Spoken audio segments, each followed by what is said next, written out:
বাংলাদেশে চলমান কোটা সংস্কার আন্দোলনের পরিস্থিতিতে নিবিড়ভাবে নজর রাখছে জাতিসংঘ। এতে আন্দোলনরত শিক্ষার্থীদের বিরুদ্ধে নিরাপত্তা রক্ষাকারীদের অতিরিক্ত শক্তি প্রয়োগ এবং মানবাধিকার লঙ্ঘনের বিশ্বাসযোগ্য তথ্য প্রমাণ পাওয়া গেছে বলে জানান মহাসচিব অ্যান্তোনিও গুতেরেস। এর প্রেক্ষিতে তিনি গভীর উদ্বেগ প্রকাশ করেছেন।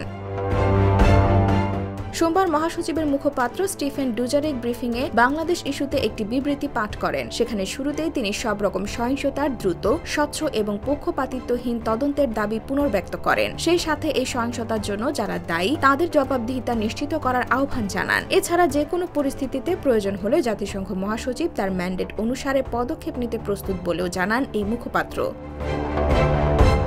ডুজারিক বলেন, বর্তমান ছাত্র আন্দোলনের সঙ্গে জড়িত থাকার অভিযোগে হাজারো তরুণ এবং রাজনৈতিক বিরোধীদের গণগ্রেফতারের বিষয়েও উদ্বেগ প্রকাশ করেছেন জাতিসংঘ মহাসচিব। মত প্রকাশের স্বাধীনতা এবং শান্তিপূর্ণ সমাবেশের অধিকার চর্চার ক্ষেত্রে যথাযথ প্রক্রিয়ার গুরুত্বের উপর জোর দিয়েছেন তিনি। এ সময় ডুজারিক বলেন, নিরাপত্তা রক্ষাকারীদের অতিরিক্ত শক্তি প্রয়োগ এবং মানবাধিকার লঙ্ঘনের বিশ্বাসযোগ্য তথ্য প্রমাণ পাওয়ার পর উদ্বেগ প্রকাশ করেছেন জাতিসংঘ মহাসচিব। এই বিষয়ে রাজধানী ঢাকায় এবং নিউ ইয়র্কের সংশ্লিষ্ট কর্তৃপক্ষের কাছে জাতিসংঘের উদ্বেগের বিষয়টি জানিয়ে দেওয়া হয়েছে।